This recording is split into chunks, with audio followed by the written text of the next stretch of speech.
Hello everyone, welcome back to my YouTube channel. तो आज हम लोग एनएलपी का सेकंड टेक्निक को डिस्कस करेंगे। और ये जो भी मैं एनएलपी की फर्स्ट टेक्निक पिछले वीडियो में डिस्कस किया था और आज मैं जो सेकंड टेक्निक को डिस्कस करूंगा आपके साथ, तो ये जो टेक्निक है वो रिचर्ड बैडलर, जिनको कि एनएलपी का जनक माना जाता है, उनके बुक से लिया गया है इस टेक्निक को। अगर आपको और डिटेल इस टेक्निक के बारे में जानना हो तो आप उस बुक को रेफ़र कर सकते हैं। तो हमने जैसा पिछला वीडियो में देखा कि अगर हम अपने अंदर काफ़ी सैड या नेगेटिव मोमेंट को रखे हुए हैं और उससे हम हर दिन परेशान रहते हैं, उससे बाहर नहीं निकल पा रहे हैं, तो उससे कैसे निकलेंगे, क्या उसका ईजी तरीका हो सकता है, पिछले वीडियो में मैंने इसके बारे में डिस्कस किया था। और हम लोग एक और चीज़ पे बात किए थे कि जैसे कि मान लो कि जैसे हमारा शरीर मतलब बॉडी एंड माइंड, ये इस तरह से डिज़ाइन है ना कि ये हमेशा कोशिश करते हैं कि ये ठीक रहें। हम कुछ ऐसी एक्टिविटी करते हैं जिसकी वजह से इनको दिक्कत होता है, हमारे बॉडी को भी दिक्कत होता है और हमारे माइंड को भी, मतलब बॉडी ख़राब हो जाता है। मतलब धीरे धीरे बहुत सारे, अगर आप अच्छा रूटीन नहीं फॉलो करेंगे, हेल्दी डाइट नहीं लेंगे, मेडिटेशन नहीं करेंगे, एक्सरसाइज नहीं करेंगे, तो over the long period of time शरीर में क्या होगा, अलग अलग टाइप के बहुत सारे डिजीज हमारे शरीर के ऊपर आ जाते हैं। तो इससे बचने का क्या उपाय है कि आप जो शरीर को डिमांड है उस डिमांड को पूरे करो, या फिर उसको शरीर को इतना टाइम दो कि वो खुद को अपना हील कर सके। तो उससे ज़्यादा बेटर है कि हम शरीर को कष्ट दें, उससे ज़्यादा बेटर है कि हम उसको छोड़ दें। जो उसका नेचुरल प्रोसेस है उसके अकॉर्डिंग हम उसको रूटीन बना लें, तो वो अपने आप हर दिन जो भी हमारे शरीर पे जो भी हमें थकान होता है, वो रात को जब सोएंगे तो उसको हील कर लेगा। सेम प्रोसेस माइंड के साथ भी है। अगर आप माइंड को खुद ही ख़राब करते हो, अगर आप नहीं करोगे, अगर हम कितने भी माइंड को अपना ख़राब कर लें, कितने भी स्ट्रेस ले लें, जब आप सोने जाते हो तो आपको पता है कि फिर माइंड क्या करता है, रात को हील करता है खुद को। फिर आप जब सुबह में उठोगे तो आपका स्ट्रेस लेवल कम रहेगा। तो कितना अच्छा तरीका से हमारा माइंड और बॉडी को डिज़ाइन किया गया है, भगवान ने हमें इस तरह से डिज़ाइन करके भेजा है कि हम हमेशा स्वस्थ और खुश रहें। माइंड को हमेशा खुश रहने के लिए बनाया गया है, बॉडी को हमेशा स्वस्थ रहने के लिए। लेकिन हम अपने जाने अनजाने कुछ ऐसे एक्टिविटीज़ होते हैं जिनके थ्रू हम खुद अपने माइंड को और बॉडी को दोनों को ख़राब करके रखते हैं। तो जब आपका माइंड और बॉडी दोनों ख़राब हो चुका है, तो ठीक करने की किसकी ज़िम्मेदारी है? आपकी ज़िम्मेदारी है। दूसरा कोई तो ठीक करेगा नहीं आपके। तो इन्हीं को ठीक करने के लिए माइंड को रीप्रोग्रामिंग, मतलब ये है, रीप्रोग्रामिंग का मतलब क्या है कि आपके दिमाग में जो भी चल रहा है, आपका जो भी दिनचर्या है, उसको हटाकर उसको दोबारा से रीप्रोग्राम करना है। मतलब हमें ये माइंड को कहना है कि अब आपको नेगेटिव चीज़ें नहीं सोचनी है। जो भी तुम्हारे पास नेगेटिव चीज़ है उनको निकालो। तो कैसे निकालेंगे?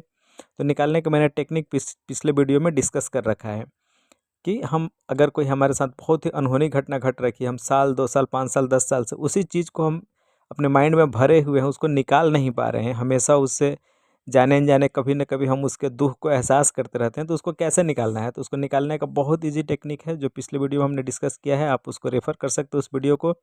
वहाँ पे जाओ, उस टेक्निक को देखो, यूज़ करो। 1 दिन, 2 दिन, 4 दिन, 5 दिन, आप 10 दिन जब उस टेक्निक को यूज़ करोगे, तो आपका जो भी माइंड में जो भी पुराना याददाश्त है, आपका जो भी बैड मोमेंट था, बैड हिस्ट्री था आपके माइंड के ऊपर भरा, वो सारा निकल जाएगा। जब एक बार हमारा माइंड फ्रेश हो गया, सारी बैड मेमोरी जब हमने माइंड से निकाल दी, तो अब हम बहुत ईज़िली वे में अपने माइंड के अंदर कुछ पॉजिटिव चीज़ों को डाल सकते हैं। तो आज का जो हमारा टेक्निक है, सेकंड टेक्निक, हम इसी पे डिस्कस करेंगे कि अब अपने माइंड के अंदर पॉजिटिव चीज़ों को कैसे इंसर्ट करें कि हम हमेशा पॉजिटिव जोन में रहें और अपना ग्रोथ कर सकें।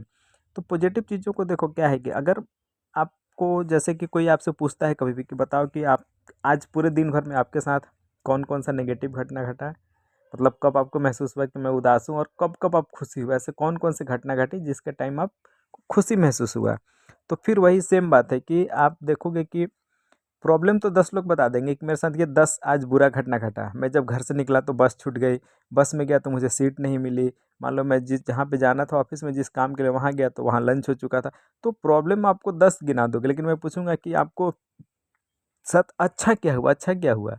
तो अच्छा आप नहीं गिना पाओगे। आप 1-2 हार्डली बहुत सोचने के बाद बताओगे कि आज मेरे साथ अच्छा क्या हुआ। तो ये हम लोग ने अपने माइंड को इस हिसाब से डिज़ाइन कर दिया है कि हम नेगेटिव चीज़ों की तरफ ज़्यादा अट्रैक्ट होते हैं और पॉजिटिव हमें ध्यान ही नहीं रहता कि बहुत सारी पॉजिटिव चीज़ें हमारे साथ हुई।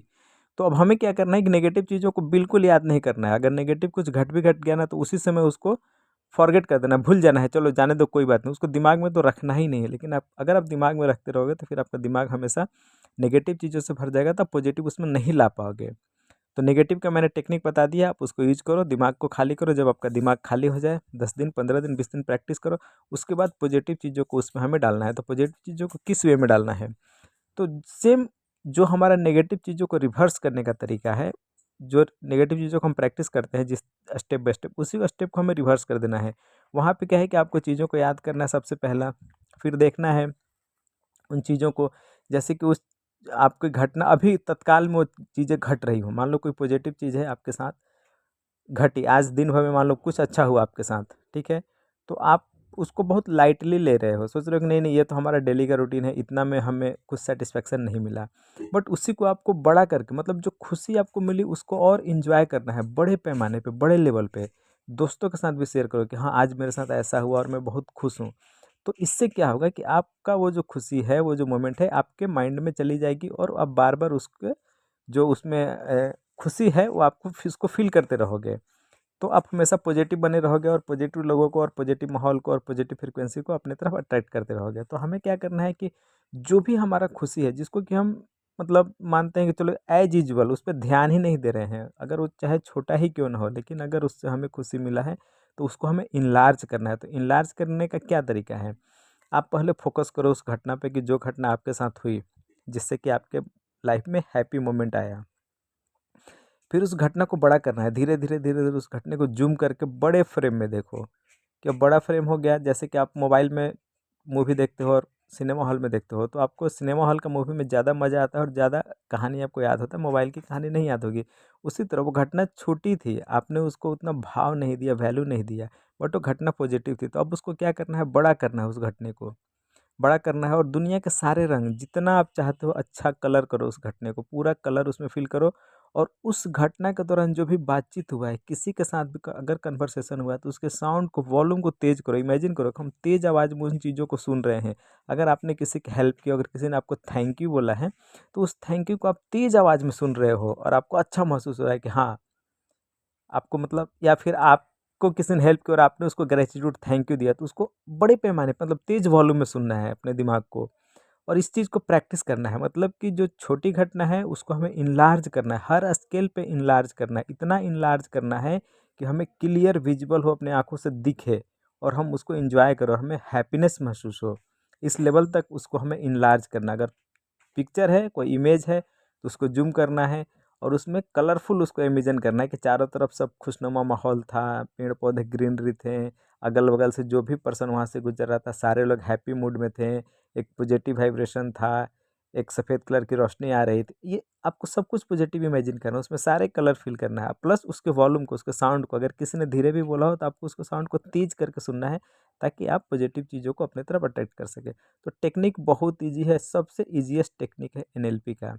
एनएलपी का सबसे ईज़ीएस्ट टेक्निक है, इसमें आपको कुछ नहीं माथापच्ची, कोई खर्च नहीं करना है आपको, किसी भी बड़े टीचर को, इंस्ट्रक्टर को कुछ फ़ी पे नहीं करना है आपको, ईज़ी एकदम बहुत ईज़ी है। आप प्रैक्टिस करें 10 दिन, आपको पता चलेगा कि आप नेगेटिव ज़ोन से पॉजिटिव ज़ोन में आने लगे हैं।